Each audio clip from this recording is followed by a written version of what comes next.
এই 2 কেজি গোস্ত দাও তো।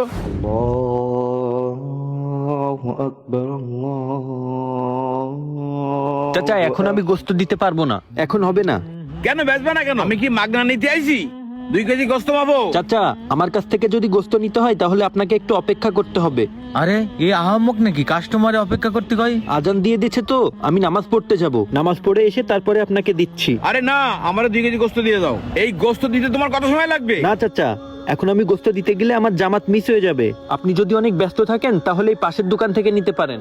নামাজ পড়ে আসা ছাড়া আমি আপনাকে গোস্ত দিতে পারবো না। হাজি সাহেব মারা আছে, বাজারে কাস্টমার নেই, কাস্টমার তো উনি নামাজ পড়তে যাচ্ছে। বুঝলাম না তো, একই দোকানদার কাস্টমার রাইকে নামাজ পড়তে যাচ্ছে। শোনো, 2 কেজি গোস্ত দিয়ে দাও। দুঃখিত কাকা, আমি দিতে পারবো না, আমি নামাজ পড়তে যাচ্ছি, আপনি থাকেন। এই চাচা এদিকে আসেন, এখানে ভালো গোস্ত আছে, এখানে আসেন, টাটকা টাটকা গোস্ত আছে।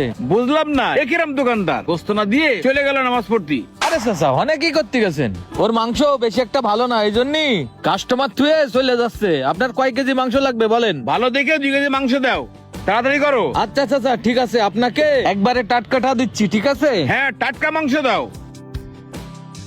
এই নেন চাচা, গোশত লাগলে আবার আসবেন, ঠিক আছে? আমার কাছে ভালো গোশত আছে, আপনি আমার কাছে চলে আসবেন যখন লাগে। আচ্ছা, এই নাও।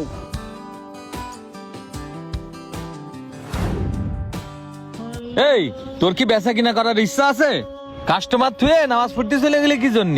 পরে নামাজ পড়লে কি হয়? তুমি কি মাওলানা হয়ে পড়িছাও? তোমার জামাতে ছাড়া নামাজ হবে না? ভাই, জামাতে নামাজ না পড়লে আমার ভালো লাগে না।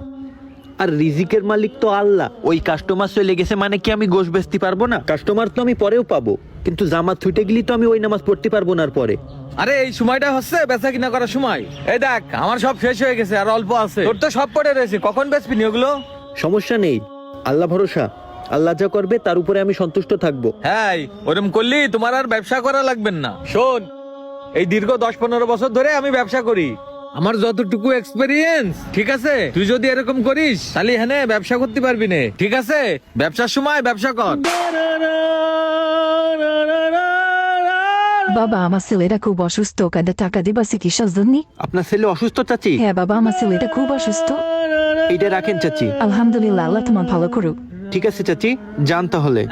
দাদা হাতিম তাই বেচা কেনা নেই, আবার টাকা দিচ্ছে। ভাই গোশ কত করে? ভাই গোশত 750 টাকা করে। ভাই একটা কথা বলতাম, আমার আম্মা অসুস্থ তো, সে মাংস খাইতে চাইছে, তা আমার কাছে তো অত টাকা নেই, 1/2 কেজি মাংস কি দেয়া যাবে না? ও আপনার মা অসুস্থ? হ্যাঁ ভাই, আমার মা অসুস্থ। সমস্যা নেই ভাই, আমি 1/2 কেজি গোশত দিচ্ছি আপনাকে। 1/2 কেজি গোশত বেচতেছে পাগল ছেলা। এই নেন ভাই। জি, এই নেন টাকা। আচ্ছা ঠিক আছে। শোন, ওই 1/2 কেজি মাংস ব্যাস, আর এই জায়গায় শুয়ে থাক, সারাদিন এই গোশ নিয়ে পড়ে থাক তুই। আমার বেচা শেষ, আমি চলে যাচ্ছি। তোমার এই গোশ বেশে বাড়ি যেতে হবে না, আমার বেচা কেনা শেষ, আমি চলে গেলাম, তুই থাক।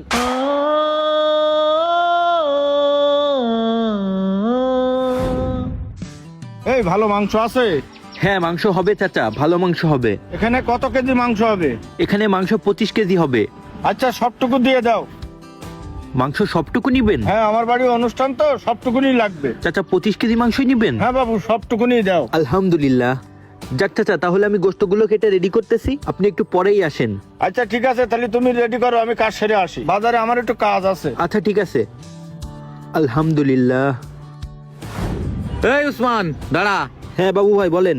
কোন যাচ্ছিস? আসলে রাজান দেশে তো, তাই একটু নামাজ পড়তে যাচ্ছি। তুই আবার ওই গোশ বেচা বাদ দিয়ে তুই নামাজ পড়তে যাচ্ছিস? শোন, তোর এই ব্যবসা ট্যাবসা আর করা লাগবে না, ঠিক আছে? তুই এই ব্যবসা বাদ দে, তুই কোনো মসজিদে যায় মুয়াজ্জিমের চাকরি নে, আজান দিবি আর নামাজ পড়বি, ঠিক আছে? যা। কেন বাবু ভাই, আপনি এই কথা বলতেছেন কেন? শোন উসমান, তুই এই গোশ বেচা বাদ দে, তুই আবার তুই নামাজ পড়তে যাচ্ছিস, তোর ওই গোশ কি থাকবে? সব পয়সা যাবে না? বাবু ভাই, গোশত সব বেচা হয়ে গেছে, আর আজকে গোশ বেচে আমার ভালো লাভও হয়েছে। এই তুই আমার সাথে মিথ্যে কথা করছিস কেন? তুই এই যে নামাজ পড়িস, আবার এই যে আমার সাথে মিথ্যে কথা করছিস। তোর গোশ বিক্রি হয়েছে কখন রে? আমি আসার সময় দেখে আসলাম তোর গোশ সব রয়েছে। ভাই সবই আল্লাহর রহমত, আর রিজিকের মালিক তো আল্লাহ। আল্লাহ যদি চাই সব পারে। এক কাস্টমার আইসে সব গোশত কিনে নিয়ে চলে গেছে।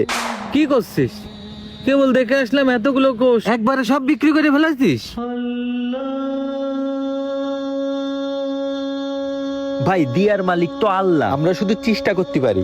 আমার নসিবে, আমার রিজিকে যতটুকু আছে ততটুকু আমার কাছে পৌঁছাবেই। এজন্য আমি আল্লাহর ইবাদতকেই সব থেকে বেশি প্রাধান্য দিই। বেচা কিনা তো পরেও করা যাবে, কিন্তু এক ওয়াক্ত নামাজ ছুটে গেলি সেটা তো আমি আর পরে পাবো না।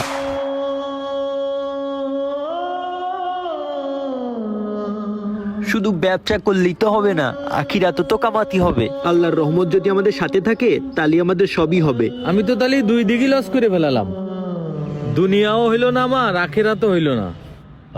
তুই তো মেলা আগই গেলি, তুই নামাজও পড়িস আবার ব্যবসাও করিস, তুই তো তাহলে ঠিক কাজ করিস। আমি তো এতদিন ভুল কাজই করে আসলাম, আমি তো তাহলে অনেক লস করে ফেলালাম।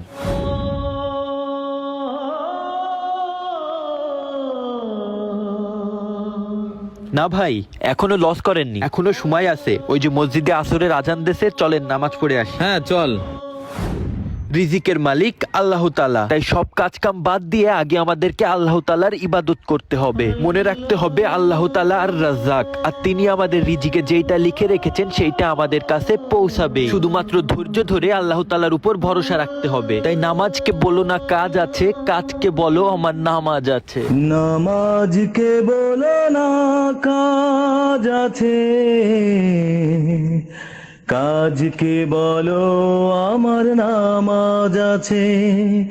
নামাজকে বলো না কাজ আছে, কাজকে বলো আমার নামাজ আছে।